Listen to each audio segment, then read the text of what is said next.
Building in London is never easy. Every project is influenced by a wide range of factors.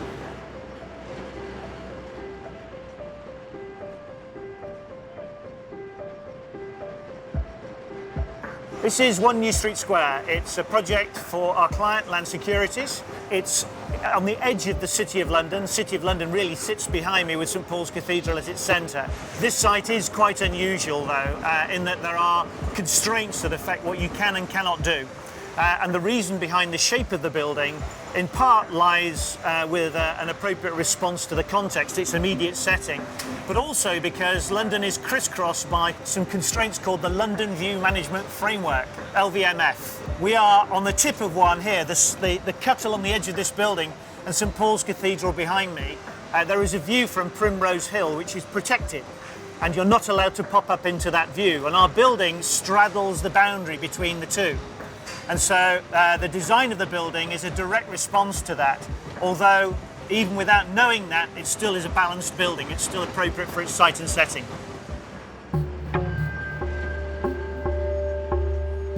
I'm desperately looking for constraints. Architecture design is incredibly difficult.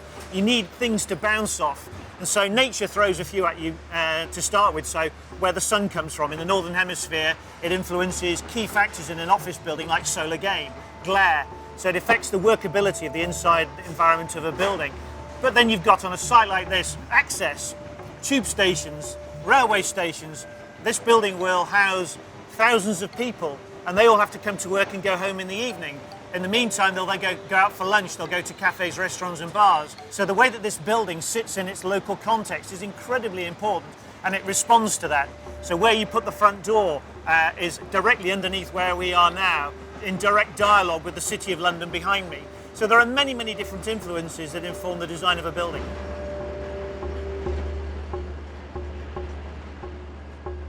Initially, to come up with a concept that actually worked on the site.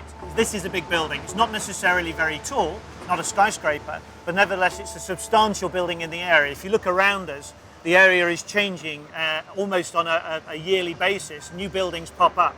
The streets, the lanes and the squares of this part of London are a very important part of its heritage. And so initially, before you even start designing, you need to understand the context that you're designing in. And then the design of this building came out of that context, as well as a direct response to things like the London View Management Framework. But we also had to work with the local authority, which is the City of London. And they have planning policy guidelines that inform what you can and cannot put in different parts of London. This area is very much an employment area. This is a place for people to work. The City of London does accommodate areas for people to live, but this really is an office environment. And so the sort of buildings that you design here really support that. This building is actually, it's not a city building in the true sense. This building has its own character. If you look at the cladding that's going up on the external elevations, it's almost wearing a pinstripe suit. It has a little bit of that legalese character about the form and the shape and the external articulation of the building.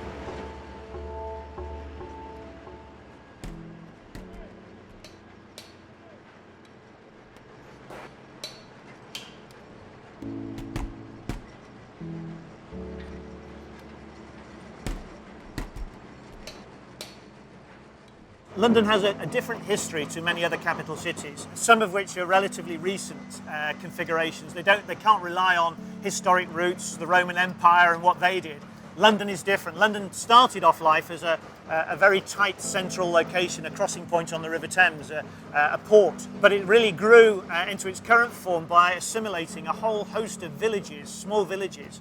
And what I love about London is it's not lost that sense of identity. Each of those villages, as you look around, you'll see church spires, you'll see individual signature buildings, points of infrastructure, crossing points of the river, bridges on the river. All of those have grown little communities around them, and those communities are fiercely proud of their own area. And so London really has never lost that multitude of individualities. The part where we're in now has its own sense of pride and sense of identity, and it's very different to the city that sits behind me. So Islington, Camden, all of those areas and the people who live and work there are fiercely proud of their own little patch of London. And so this building really is a celebration of this particular part of London. You couldn't take this building and transpose it to another part of London and expect it to work. It's of its place. The construction industry has transformed rapidly over recent years, but I guess over the last 100 years, 200 years, it's been going through a period of change anyway, and not necessarily for the good. In the old days, 200 years ago, you used to have craftsmen, you used to have people designing buildings who understood the materials they were working with. I think nowadays, with the use of technology, and sometimes the inappropriate use of technology, there's a bigger, ever-increasing disconnect between the materiality of a building, concrete, steelwork, blockwork, the things that we make our buildings from, and the people that design those buildings. And they don't necessarily understand the materials that they're supposed to be designing with. And I think that's a shame. We've lost some of the benefits of a hands-on approach. But I don't think that's necessarily a problem for the long term. I think what we need to do is look at getting a much better balance between the use of technology and materiality. People seem to think that technology replaces everything. It doesn't. It's another tool in your chest. And for me, I think what we need to look at over the coming years is achieving a much better balance between the analog and the digital world, between the guy who's trying to put 10 tons of steelwork in place on the 14th floor of a building on a cold windy day, and compare that to the guy in the studio who's never been on a building site in his life and has never welded two pieces of steel together and doesn't have a feel for the building. So I think universities and education are starting to recognise that there's that disconnect and perhaps starting to address it. When I first started in architecture, I was in the very early days, the cutting edge of computer-aided design. In the first company I worked for, I was the first employee who trained to use design software. The perverse thing is, you'd think I'd be an absolute expert. I was then, but I couldn't even turn the damn machine on now. I don't even know where the on button is. And so I've almost gone the reverse trend. Whilst technology in my office is becoming very much more to the forefront, as a person, I'm actually looking to go backwards and looking to try and encourage our staff to learn more about the skills and abilities that you find on a building site. And in fact, we're being quite proactive in that respect. We're working with some universities. We're working with Westminster University to perhaps take the next generation of students and make them more employable, the sorts of people that I want to employ. But internally within our own office, we're also doing things like putting the whole of our office onto a welding course or onto a plumbing course, so they actually have a go at welding two bits of metal together. So when they're producing a drawing, they have an affinity, they have an understanding for just how difficult construction is. And computers also make the mistake of making you feel that everything is precise, millimetre perfection. Well, if you look on a building site is not about perfection, it's about approximation. And there is a real skill in getting things roughly in the right place and knowing when to say stop, that's good enough. Because computers tend to make you want to design things to absolute precise coordinates. And the real world doesn't work that way.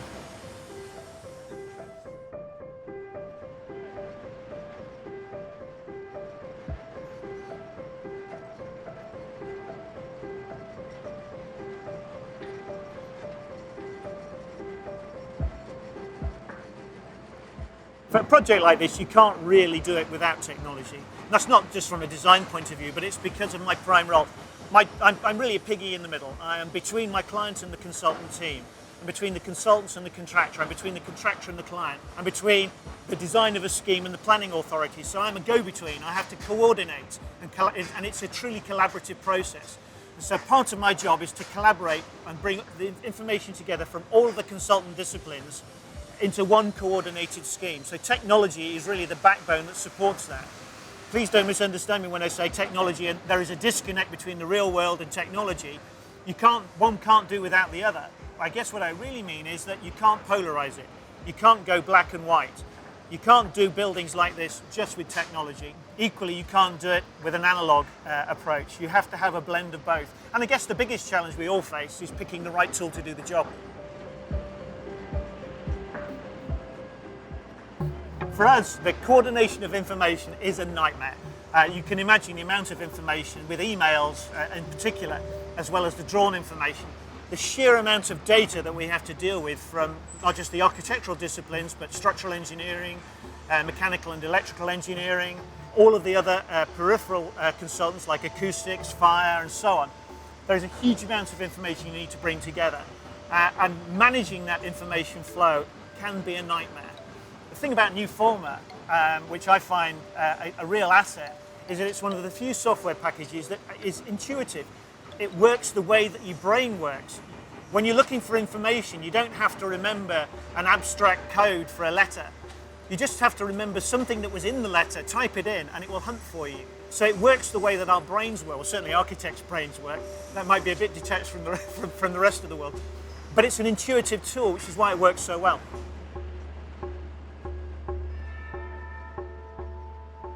All tools struggle to keep pace with technology and changing trends. Email, the exchange of data and information, file sizes are always a nightmare. And it's very difficult to predict what's going to happen in the future. What Newformer has, though, is a very solid skeleton, a backbone that sits behind it, which is incredibly flexible. And so one of the things I look at when I'm investing in hardware and software is future-proofing myself. I don't want to invest in something that's going to be out of date within a few years. So I'm looking for something which is flexible. I'm looking for people who look after the software, who are responsive to the clients that they sell the software to. So that if we have a problem, they help us to solve it. So for me, the thing about Newformer is it's not a finite fixed item in time.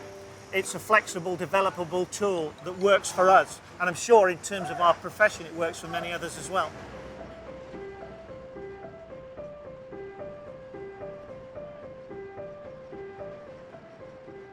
If you're in my situation, simply surround yourself with the best possible equipment and support that you can get. And so that's as true for IT as it's true for the software that you work with, including Newformer, but also the people you work with. And the advice, you're only as good as the people you work with, and the support that they're prepared to give you is absolutely fundamental. It's no good having a tool if nobody's there to support you and help you to use it. So I guess by way of background, recognizing that it's a truly collaborative process. And the more open you are with the people that you work with, the more that they understand that your life depends on the support that they give you, the better.